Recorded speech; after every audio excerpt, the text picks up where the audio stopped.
Hallo meine lieben Pfeifenfreunde und herzlich willkommen zu einem heutigen aktuellen Video.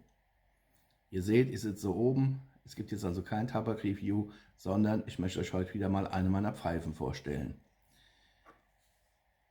Es muss 2010 gewesen sein in dem Dreh.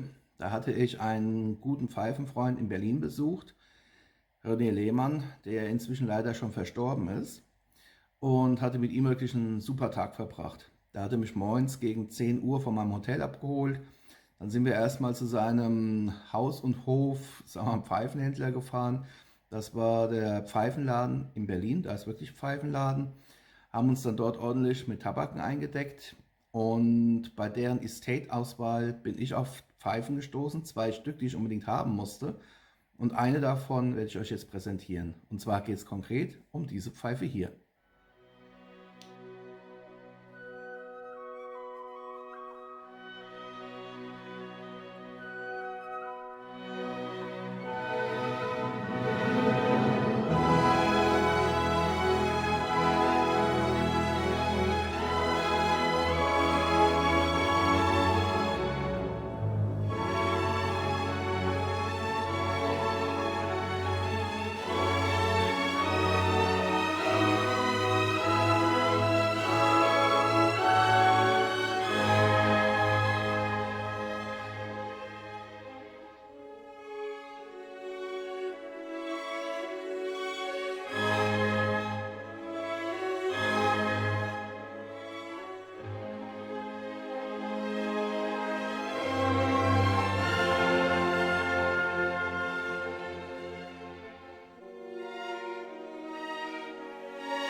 So, jetzt habt ihr die Pfeife gesehen. Hier ist sie auch nochmal. Drehen wir es mal so rum, da habt ihr auch das Logo. Es ist aus dem Hause Stanwell, eine Rhodesian.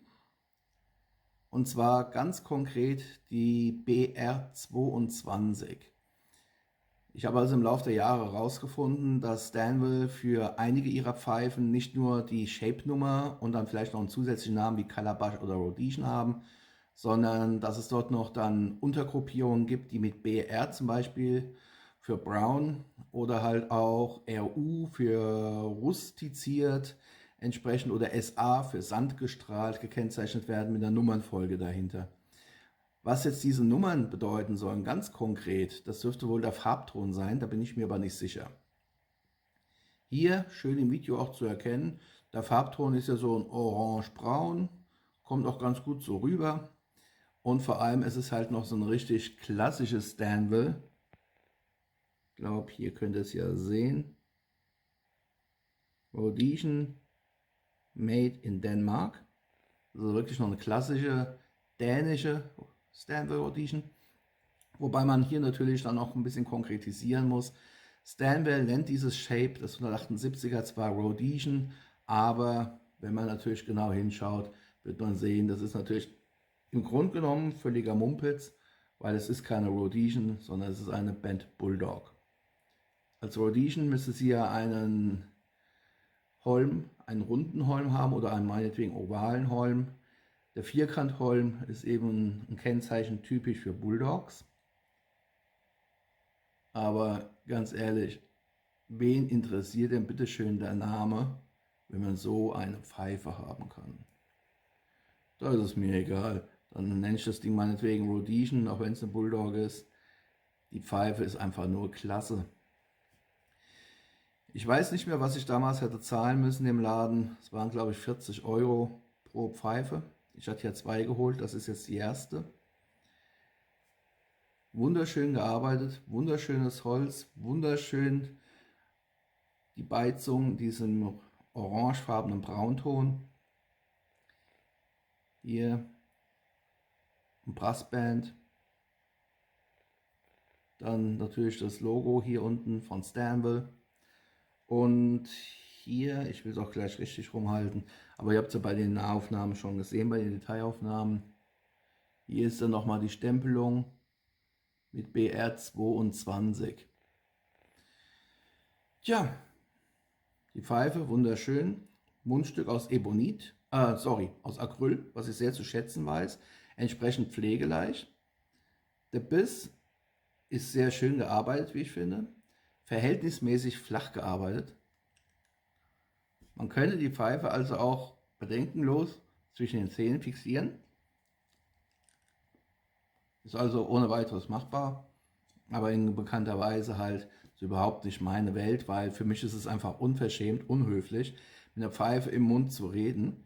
Wenn einer die Pfeife im Mund hält, weil er die Hände voll hat und irgendwas arbeitet, ist es ein anderes Thema, da mache ich das ja auch. Aber reden mit Pfeife im Mund, die Amerikaner würden sagen, not polite.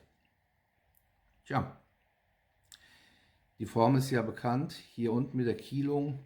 Die Kielung bei Pfeifen hier, die finde ich sowieso teilweise richtig klasse, weil die halt auch einfach nur an klassische Schiffe erinnert. Und gerade bei klassischen dänischen Formen dann, wobei Bulldog geht ja eher so in die englische Richtung, aber gerade bei den Formen hier ist es natürlich eine tolle Geschichte. Man wird dann immer an Boote erinnert. Dänemark ist halt nun mal umgeben vom Wasser, abgesehen vom Süden. Tolle Pfeife. Die rauche ich mit Aromaten, mit naturnahen Tabaken. Das Einzige, was nicht reinkommt, keine Latakias. Weil dänische Pfeifen nehme ich eigentlich auch ganz gern für dänische Mischungen. Das ist für mich einfach nur naheliegend. Und ist halt wie gesagt ein tolles Rauchgerät. Füllvolumen, 1,5 Glieder meines Mittelfingers gehen rein. Der sitzt aber rundherum an. Füllvolumen ist also mittleres bis gut mittleres Füllvolumen.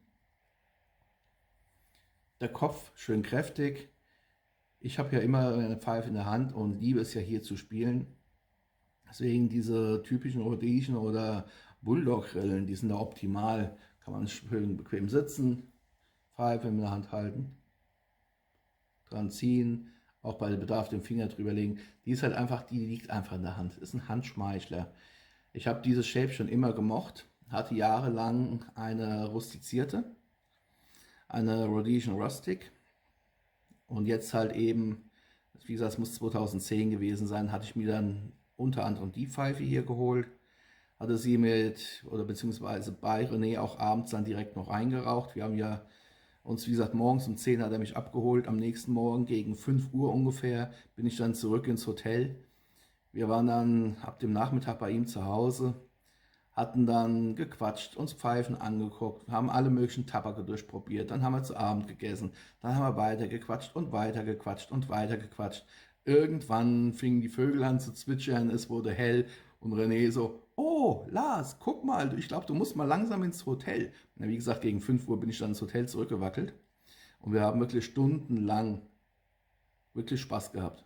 Alles mögliche am Pfeifen durchprobiert, unsere neuen Pfeifen direkt eingeraucht.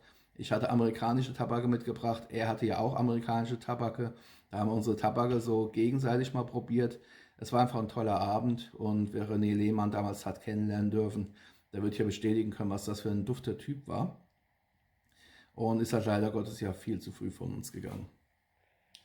Aber die beiden Pfeifen, die ich mit ihm hier zusammen ausgesucht nicht, aber die ich mit ihm zusammen ja gekauft hatte, ausgesucht hatte ich sie mir. Ich habe sie gesehen, habe sofort gesagt, die gehören mir. Und wir haben halt bei dem Pfeifenladen an dem Tag doch einiges an Umsatz gemacht.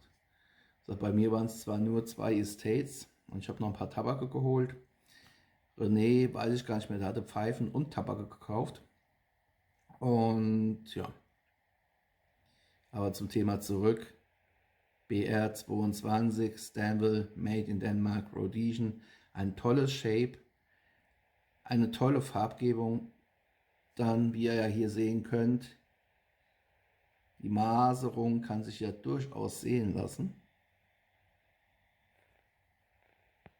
Es ist jetzt natürlich keine von den High-Grade-Pfeifen, die jetzt hier da mit einem Straight Grain aufwarten, das natürlich nicht.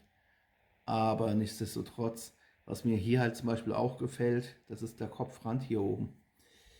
Man kann es ja hier im Video so einigermaßen erkennen. Es ist zwar mehr oder weniger hier oben plan gemacht, aber es ist trotzdem leicht abgerundet. Und dadurch wirkt die Pfeife nicht so grob und kantig, sondern ich finde, sie wirkt halt hier oben dann doch irgendwo weich, elegant. Das geht alles so ineinander über. Und hat mir halt deswegen auch von Anfang an richtig gut gefallen. Stanwell Rhodesian BR22. Wenn ihr so eine finden solltet, vor allem wenn sie noch made in Denmark ist, ich kann euch nur empfehlen, geht hin, kauft sie euch. Und was natürlich auch klar ist, Filterkammer für 9 mm Filter, ist ja schon obligatorisch. Die Pfeife raucht sich super, wie ich ja so gern sage, raucht sich ja wie von selbst. Da kann man hier nicht viel verkehrt machen. Und ich bin heilfroh, dass ich sie habe. Ich gebe die mit Sicherheit auch nicht her. Und sie wird halt auch immer wieder geraucht, genauso wie ihre beiden Schwestern. Und das war es dann auch schon soweit von mir für heute mit der Vorstellung der Stanwell Rhodesian BR22. Wie gesagt, als Estate gekauft. Die war auch schon super vorbereitet und aufbereitet. Ich habe die nur noch gestopft und dann mit einem Virginia Tabak angefangen einzurauchen bei René. Und die raucht sich 1A. Von daher hing bewährterweise hier unten die Kommentarfunktion. Ich bin natürlich auf euer Feedback gespannt. Wie gefällt euch die Pfeife? Habt ihr vielleicht auch eine Stanwell Rhodesian? Was für ein, wenn ihr eine habt, was mich natürlich interessiert, was für eine habt ihr? Eine BR22, BR34, eine SA, hast du nicht gesehen? Was habt ihr denn noch für eine Kodierung draufstehen, falls eine draufsteht? Oder noch besser, gebt mir eine Videoresponse, macht ein eigenes Video über eure Pfeife, stellt sie euch einfach mal vor, weil die Pfeifen sind ja wirkliche Klassiker und ich liebe das Shape und bin natürlich dann gespannt, wer von euch vielleicht auch eine hat, dass wir uns einfach mal unsere Pfeifchen hier zeigen können. Von daher, herzlichen Dank für eure Aufmerksamkeit. Ich wünsche euch weiterhin viel Spaß mit euren Pfeifen, mit euren Tabaken. Bleibt meinem Kanal gewogen, bleibt gesund, macht's gut, happy puffing und bis zum nächsten Mal hier auf meinem Kanal. Ciao.